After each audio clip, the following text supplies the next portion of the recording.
கடந்த வருஷம் 24ல நாடாளுமன்றத்துல கொங்கு பெல்ட் அண்ட் கோட்டை இன்னைக்கு சொல்றாரு, எனக்கு வர்ற கூட்டத்தை பாருங்கன்ட்டு ஒரு பஸ்ல போய் நின்னுகிட்டு காதுல இந்த ஆபீஸ் ஐடி கம்பெனி ஆபீஸ்ல சிஇஓ எல்லாம் காதுல ஒரு மைக் வச்சுட்டு பேசுவாங்களே, அந்த மாதிரி வச்சுக்கிட்டு என் கூட்டத்தை பாருங்கன்னா 19லயும் உங்களுக்கு கூட்டம் வந்தது, 21லயும் உங்களுக்கு கூட்டம் வர வச்சீங்க, 24லயும் வர வச்சீங்க. ஏங்க கொங்குபெட்ல ஒரு எம்பி வர முடியல? சேலத்துடைய பார்லிமெண்டே ஏங்க வரல?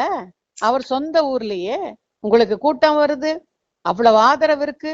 என்ன செஞ்சீங்க நீங்க? 10 தோல்வியை பார்த்துட்டீங்க.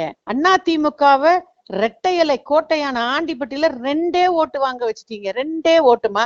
ஏன்னா தேனியில டிடி சார் நிக்கும் போது நாங்கெல்லாம் அங்க இருந்தவங்க, அந்த ரிசல்ட்டை பார்த்துட்டு தான் சொல்றோம். சோ ஒரு விஷயம் தெரிஞ்சு போச்சு, இவர் தனியா இந்த கட்சியை வழி நடத்த முடியாது, வெற்றி காண முடியாது. ஆனால் 21ல அமித்ஷாஜி வந்து பேசும்போது, சரிங்க நாங்க ஒத்துழைக்க தயாரா இருக்கோம், எனக்கு கூட சீட்டு வேண்டாம், நான் என்னுடைய இந்த குமரெல்லாம் கூட நான் தள்ளி ஓரமா வச்சுட்டு அம்மா ஆட்சி வரணும்னா நீங்க சொல்ற மாதிரி நான் அந்த அணியில கூட சேர்ந்து அமமுகவும் நாங்க வந்து கூட வர்றோம்னு சொன்ன பிறகு கூட அன்னைக்கு ஒத்துக்கல, ஆட்சி வரல.